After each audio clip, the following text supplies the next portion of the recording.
വന്നേ 100 ആയിസോട്ടാ. ഈ മെയിൻ കഥാപാത്രം കൂടി ഇത് കേൾക്കാനായിട്ട് വേണമെന്ന് ഞാൻ ആഗ്രഹിച്ചതേ ഉള്ളൂ. നിർമ്മലയിൽ നിന്ന് നീട്ടി വിളിക്കാൻ വാ തുറന്നപ്പോഴേക്കും ദേ വാതിൽക്കൽ ആഴത്തി കഴിഞ്ഞു. എന്തോ കാര്യം എന്ന് വെച്ചൊന്ന് പറ ശിവാനി, വെറുതെ ഇങ്ങനെ സസ്പെൻസ് ഇടല്ലേ നീ.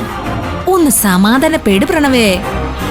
സസ്പെൻസ് ഉള്ള കാര്യമാണെന്ന് മനസ്സിലായല്ലോ. അപ്പൊ അതിങ്ങനെ പെട്ടെന്ന് വിളിച്ചു പറയുന്നത് ശരിയാണോ? ചിലപ്പോ ഗൗതവും നിധി തലകറങ്ങി വീണു.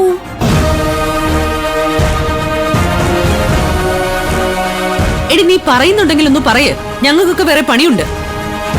ഞാനിപ്പോ എവിടുന്നാ വരുന്നേന്നറിയാമോ?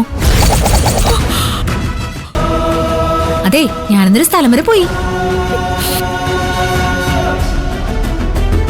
ഞാൻ പോയ സ്ഥലത്ത് നിന്ന് എനിക്ക് വലിയൊരു സർപ്രൈസ് കിട്ടി.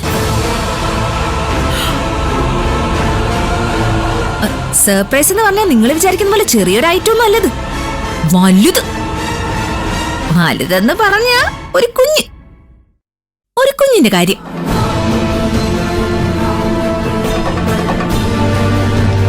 കുഞ്ഞോ? കുഞ്ഞിനെ പറ്റി എന്ത് കാര്യമാ നിനക്ക് കിട്ടിയ സർപ്രൈസ്? നീ എവിടാ പോയത്?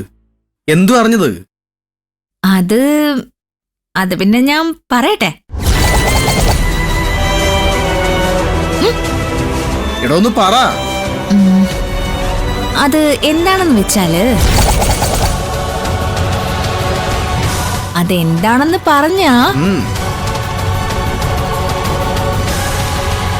ഞാൻ പോയത് ഡോക്ടറെ കാണാനാ.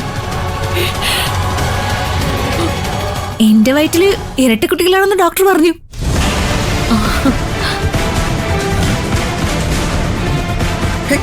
സത്യമാണ് നീ പറയുന്നേ? സത്യമാണ് പ്രണവേ. ഡോക്ടർ ചെക്ക് ചെയ്ത് നോക്കിട്ടാ നമുക്ക് ട്വിൻസ് ആണെന്ന് പറഞ്ഞേ. എനിക്കത് വിശ്വസിക്കാനേ പറ്റുന്നില്ല. ഭയങ്കര സർപ്രൈസ് ആയത്.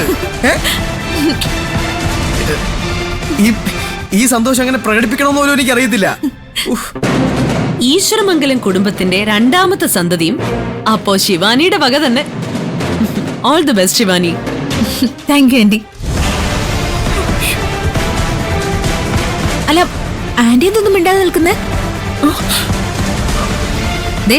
ഗൗതവും നിധി ഇടിവെട്ടേറ്റതുപോലെ നിൽക്കുന്നുണ്ടോ?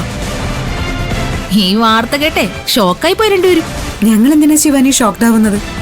നിനക്ക് 2 കുട്ടികൾ ജനിച്ചാ അതിൽ ഞങ്ങളും സന്തോഷിക്കില്ലേ ഉള്ളൂ. 1 ആയാലും 2 ആയാലും അത് ഈശ്വരമംഗലത്തെ സന്തതി തന്നെയല്ലേ? അത് കവിടെ, ഇത് ആഘോഷിക്കണ ദിവസമാ. നിനക്ക് എന്തോ വേണ്ടത്? എന്ത് വേണമെങ്കിലും പറഞ്ഞോ, ഞാനത് സാധിച്ചു തരും. ആഘോഷമൊന്നും വേണ്ട. പക്ഷെ എനിക്ക് ഇരട്ടി മധുരം തന്ന ദൈവത്തിനോട് എനിക്ക് നന്ദി പറയണം. ഇപ്പൊ തന്നെ അമ്പലത്തിലേക്ക് പോകണം, എനിക്ക് വഴിപാട് നടത്തണം. അതിനെന്താ, ഞാൻ ഇപ്പൊ തന്നെ പോയി ഫ്രഷ് ആയിട്ട് ഡ്രസ്സ് മാറിയിട്ട് വരാം. അത് വേണ്ട. എനിക്കൊന്ന് അമ്പലത്തിൽ പോണമെന്നും എന്റെ കൂടെ വരണമെന്നും ഞാൻ പാർവതി എന്നോട് പറഞ്ഞിട്ടുണ്ട്.